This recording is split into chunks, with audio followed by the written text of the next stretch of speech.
Hey guys, what's up? Welcome to Mr. Mason's cottage. I'm Navar Yahuda. Let's go make a traditional stovetop cappuccino. Alright, first and foremost, we're gonna need a mocha pot. This is gonna be, I believe, a 3-cup. Yeah, this is a 3-cup. Go ahead and assemble it. These are all the different parts. That's the base of it, the water reservoir. Has a pressure relief valve. So in here, you fill the water up to the base of that pressure relief valve. And if you fill it too high, you're gonna get a bad brew, and it's possibly gonna steam out that pressure relief valve, that valve. It's real simple to assemble this. What you do, you put the screen in, and then this gasket's what holds it in place.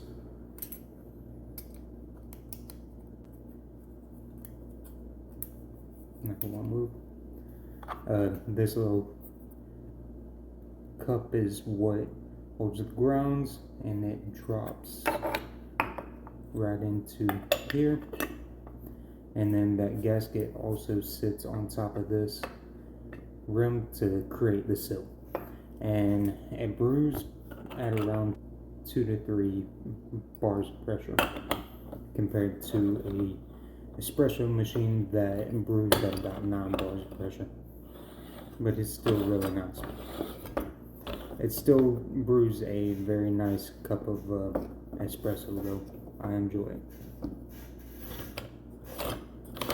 Alright. Let's get our beans. I set the basket inside of here, just on top of the pot itself, while I am grinding the beans.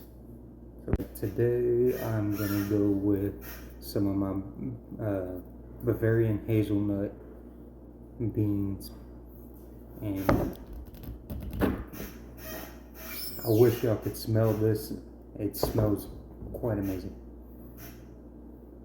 But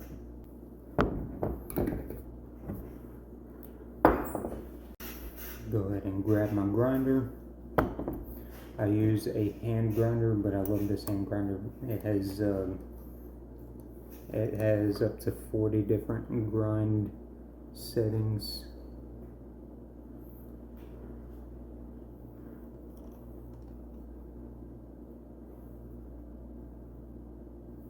And I keep mine pretty fine for this. It's not quite as fine as the espresso, but because this doesn't use as much pressure, so you don't need quite as much. This takes usually about 2 minutes to grind. I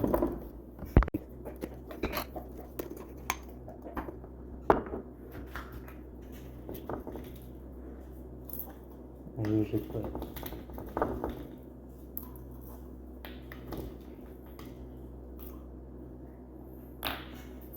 these beans actually look quite gunky, quite oily to me. So the first time I had them, I was scared it was gonna gunk up my grinder quite a bit, but it does fine.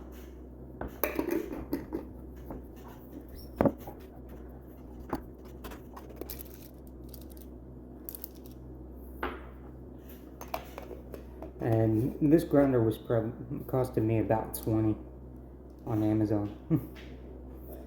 But that's the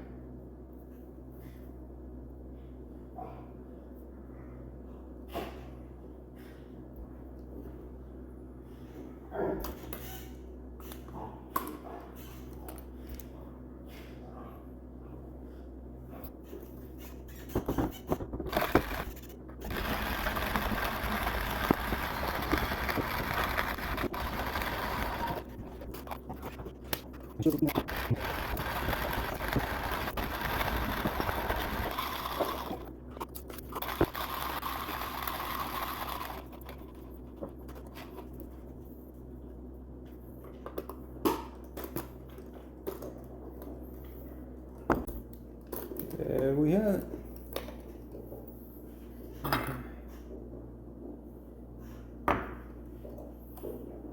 Put that aside for now.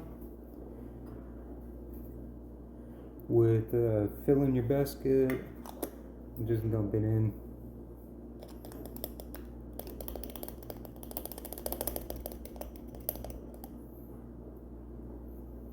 And these already smell amazing. I use the back of this to level it out. And I may not have ground up quite enough beans.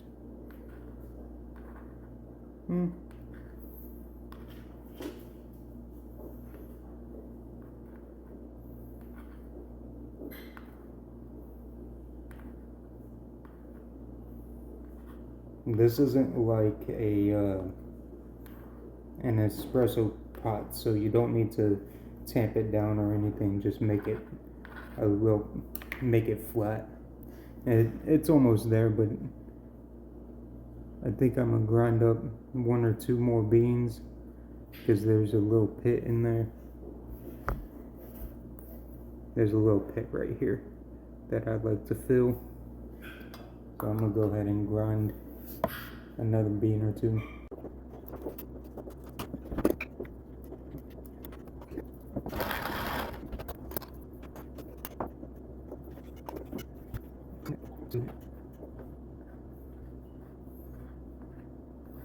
I like to pack mine just a little bit tighter, so I like the excess on the top of it. I enjoy packing it a little bit more, so I'll just tap it down a little bit to give room for that excess, those excess beans.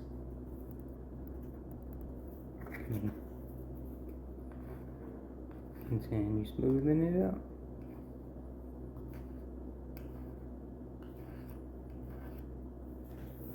Alright, let's add some water to the reservoir.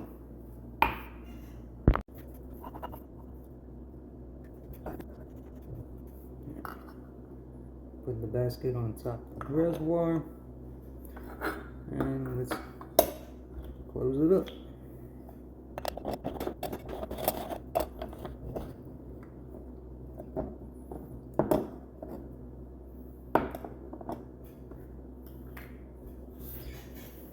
Go to the stove.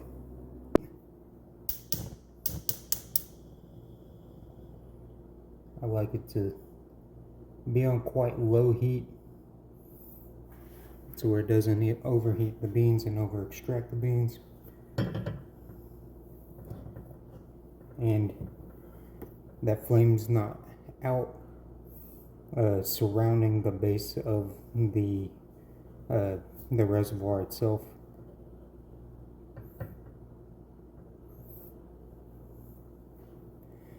This takes about 15 minutes, so I'm gonna go get my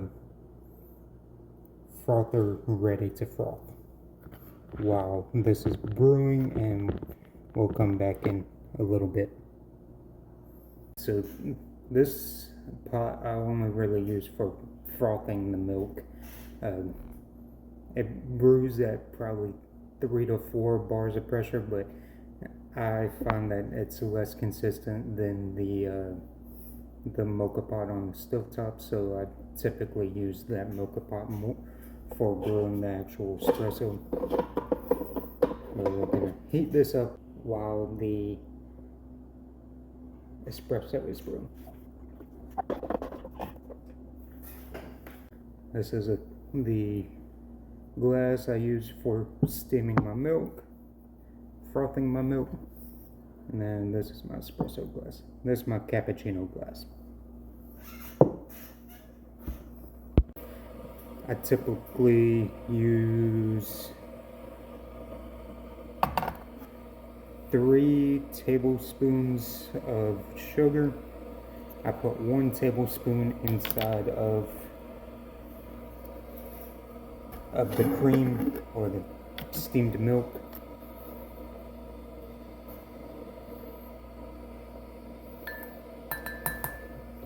And then I'll put 2 of them inside of this before I start brewing the before I pour in the espresso to this. I make a Cuban espresso, which is why I'm putting the sugar first. You'll see that in a second, how that is done.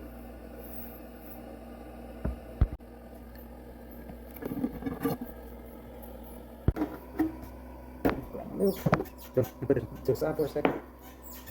Once this heats up some, I go ahead and I add some steamed water, some steam to this cup in order to melt that sugar at the bottom of this. I'll go ahead and do that.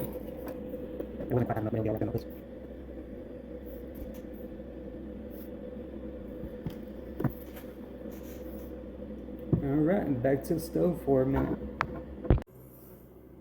Alright, I'm gonna give y'all a view of that brewing. Oh, it's coming out.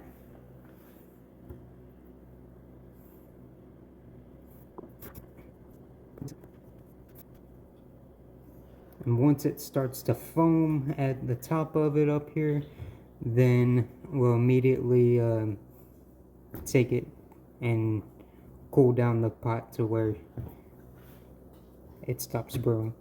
Just like right there.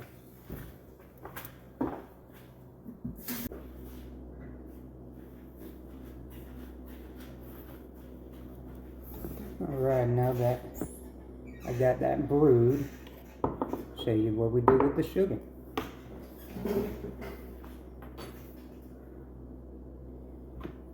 And I like to give it a little stir to make sure it is nice consistency all the way through.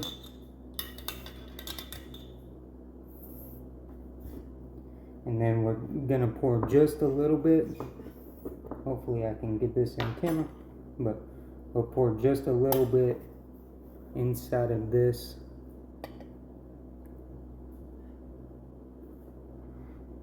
I think that may even be too much. And we'll start. Yep, that's too much. So I'll add a little bit of sugar to that to thicken it up.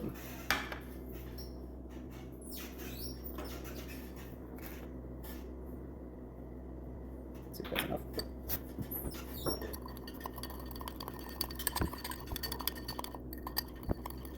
That wasn't all it takes to matter, but need a little more. And you whisk that out until it gets frothy.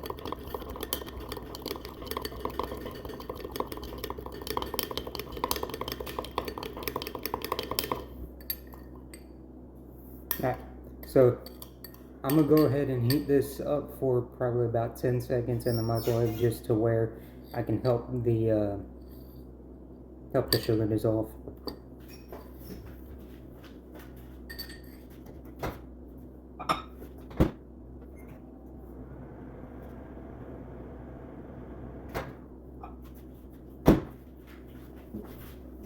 I don't always do that, but sometimes it helps. Now, back to stir.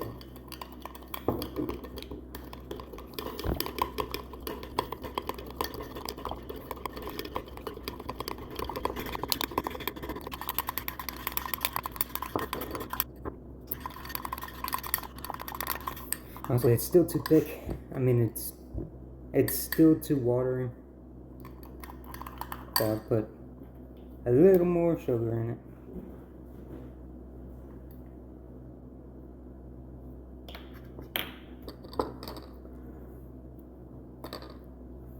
I put way too much espresso inside of this mixture.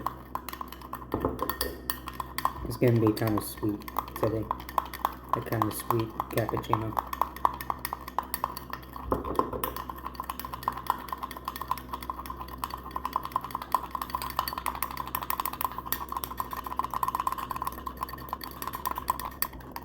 I'm starting to get there a little bit. You can see the color change.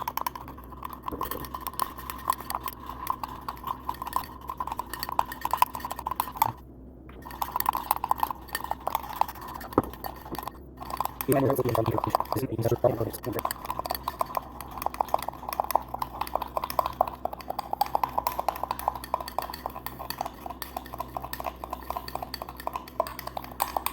just about there. It's sticking to the sides, nice and airy.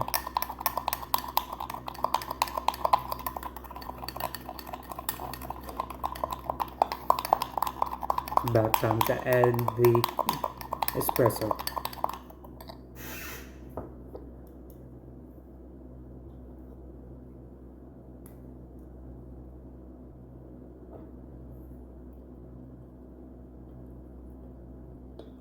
Make sure I get all the stuff off the bottom of this.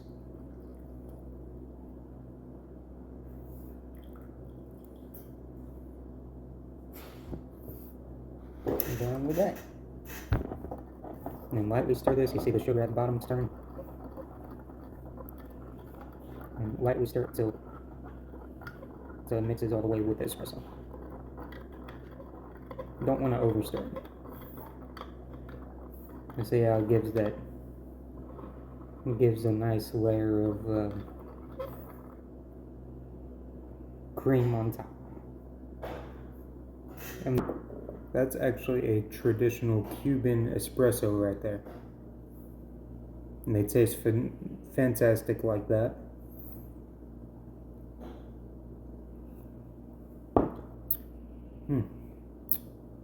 That's good.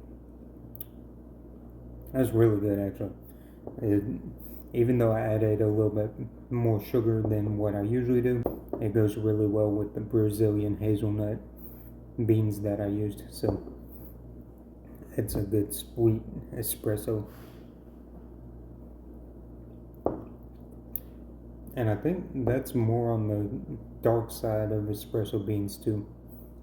But it's not bitter at all, especially with all the sugar that I put in it. But it's a nice cup of espresso right now. But let's go froth some milk and we'll turn this into a traditional cappuccino.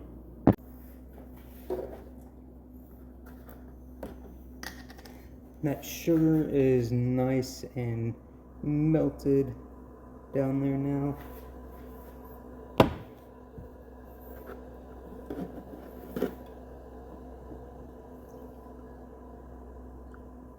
Add some milk.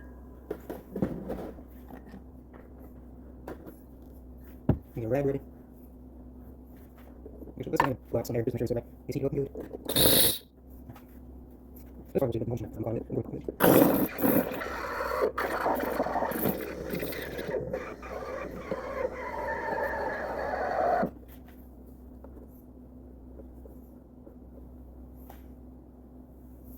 Alright. Back to the table. Nice frothy milk. So our goal is going to be to keep this espresso, then this part do steamed milk, and then the top is going to be froth. So I pour some of the steamed milk on an angle, real slow. I don't want to be going too fast, and y'all can see it's just going on the top of that. And we're going to make layers of espresso.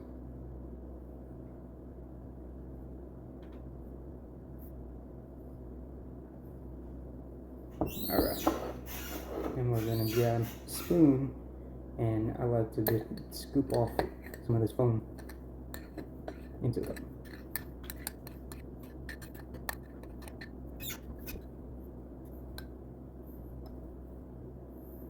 Shaking it up a little bit. I'll add this as I drink down the cappuccino, but there you have it. Nice additional cup of Moka Pot Cappuccino, and get it to wave a little bit for you. This effect is really cool.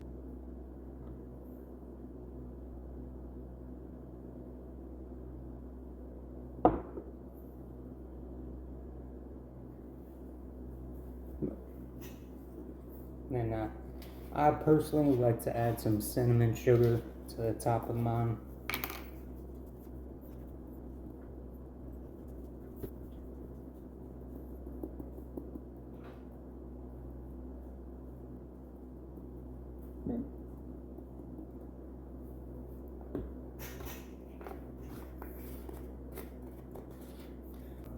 If y'all enjoyed this video and you want to see more content on either making coffees like this or cigar content, then don't forget to hit that like button and subscribe to the channel. Y'all have a great day, and I'll see y'all in the next one.